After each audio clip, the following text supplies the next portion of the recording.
एक बार फिर राजा विक्रमादित्य बेताल को वृक्ष से उतारकर कंधे पर लादकर योगी की ओर बढ़ने लगता है। इस दौरान बेताल फिर से राजा को एक नई कहानी सुनाता है और शर्त वही होती है, अगर राजा ने मुंह खोला तो वो चला जाएगा और जवाब पता होते हुए भी नहीं दिया तो राजा की गर्दन को अलग कर देगा। बेताल राजा को सुनाता है, बहुत साल पहले अयोध्या नगरी में वीरकेतु नाम का एक राजा राज करता था। उसी राज्य में एक साहूकार भी रहता था। धनी साहूकार का नाम था रत्नदत्त। उसकी एक ही सुंदर सी बेटी थी, रत्नावती। रत्नावती के लिए कई रिश्ते आए, लेकिन उसने किसी से भी शादी करने के लिए हां नहीं की। इस वजह से उसके पिता काफी परेशान थे। रत्नावती को सिर्फ सुंदर और धनवान नहीं, बल्कि बुद्धिमान और बलवान वर चाहिए था। दूसरी ओर नगर में चोरी शुरू होने लगी थी, जिस वजह से रत्नदत्त को हर समय यह भय सताता था कि कहीं उसके घर से चोर सारा धन न लेकर चला जाए। इसी बीच रत्नावती की मुलाकात उस चोर से हो जाती है। रत्नावती को लोगों के घरों से फल निकालकर खाने में बहुत आनंद आता था। वह चोर रत्नावती को आम चुराना सिखाता है। वह कन्या उससे बहुत प्रभावित होती है और रोज उससे मिलने लगती है। वक्त के साथ साथ उसे चोर से प्यार हो जाता है। इधर चोर रोज रत्नावती से मिलने के बाद चोरी करने के लिए निकल जाता था। उधर अयोध्या में बढ़ती चोरी से परेशान राजा ने सारे मंत्रियों और पहरेदारों पर क्रोध करते हुए कहा, नगर में रोज चोरियां हो रही हैं, लेकिन न तो कोई पहरेदार उसे गिरफ्तार कर पा रहा है और न ही कोई मंत्री उसे गिरफ्तार करने की योजना बना पा रहा है। इसके बाद राजा ने खुद चोर को दबोचने का फैसला लिया। चोर को गिरफ्तार करने के लिए राजा रोज रात को नगर में घूमने लगे। एक दिन राजा ने रात में किसी को घर में कूदते हुए देखा। राजा को शक हुआ तो वह भी उसके पीछे चले गए।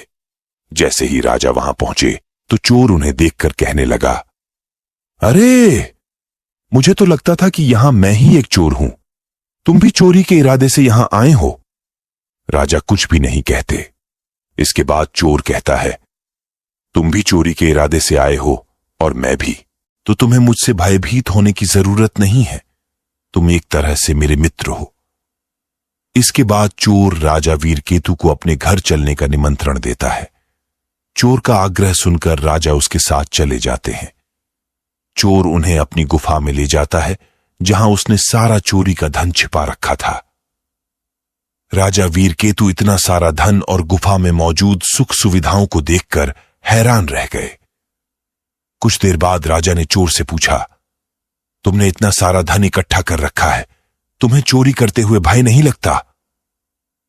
चोर जोर से हंसकर कहता है, राजा की सेना में कोई भी साहसी नहीं है और न ही वो अपने काम को ईमानदारी से कर रहे हैं।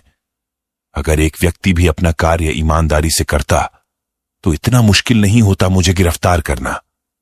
एक चोर राजा की पूरी सेना पर भारी है, वहां कोई योद्धा ही नहीं है।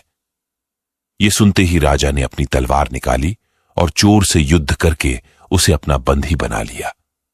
चोर हैरान रह गया। उसे कुछ देर बाद समझ आया कि इतनी देर से राजा भेष बदलकर उसके साथ थे। राजा वीरकेतु उसे अपने साथ राजमहल ले जाते हैं और फांसी पर चढ़ाने की सजा सुना देते हैं। जैसे ही इस बात का ऐलान होता है कि चोर गिरफ्तार हो गया है और उसे फांसी होने वाली है, तो रत्नावती परेशान हो जाती है। उसे पता चल गया था कि राज्य में जो चोरी कर रहा था वही उसे आम चुराना सिखाता था।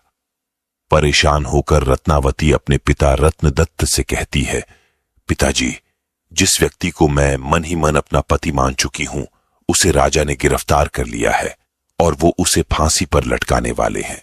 आप कुछ कीजिए। रत्नदत्त को अपनी बेटी की बात समझ ही नहीं आती है। तब वह अपने पिता को चोर और अपनी मुलाकात के बारे में विस्तार से बताती है और कहती है कि वो उसके बिना नहीं रह सकती है। रत्नदत्त अपनी बेटी को समझाने की कोशिश करता है। जब बेटी नहीं मानती है तो वह मजबूर होकर राजा के पास चला जाता है। वह राजा को बताता है कि उसकी बेटी रत्नावती चोर से बहुत प्यार करती है। अगर उसे फांसी हो गई तो वह भी अपने प्राण त्याग देगी। वह व्यापारी अपनी बेटी के खातिर राजा को सोने के सिक्के और चोर द्वारा चुराया गया सारा धन देने का प्रस्ताव रखता है, लेकिन राजा उसकी एक नहीं सुनते। कुछ देर बाद ही राजमहल में रत्नावती पहुंच जाती है। वह भी राजा से आग्रह करती है, लेकिन राजा किसी की नहीं सुनते और जल्लाद से चोर को जल्दी फांसी देने को कह देते हैं। जैसे ही चोर को फांसी होने वाली होती है, वह पहले रोता है और फिर जोर से हंसने लगता है। उस चोर को फांसी होते ही कन्या भी अपने प्राण त्यागने की कोशिश करती है। उसी वक्त आकाशवाणी होती है। भगवान रत्नावती से कहते हैं, हे पुत्री, तुम्हारा प्रेम बहुत पवित्र है। तुम्हारे इस प्यार को देखकर हम बहुत खुश हुए हैं। तुम मांगो जो भी तुम्हें मांगना है।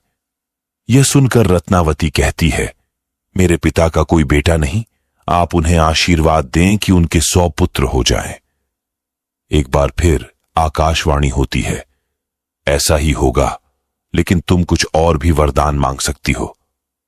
फिर रत्नावती कहती है, मैं उस चोर से बेहद प्यार करती हूं, अगर हो सके तो आप उन्हें जीवित कर दीजिए।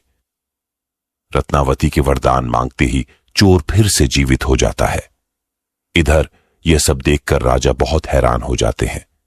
उधर चोर जीवित होने के बाद एक बार फिर रोता है और फिर जोर जोर से हंसने लगता है।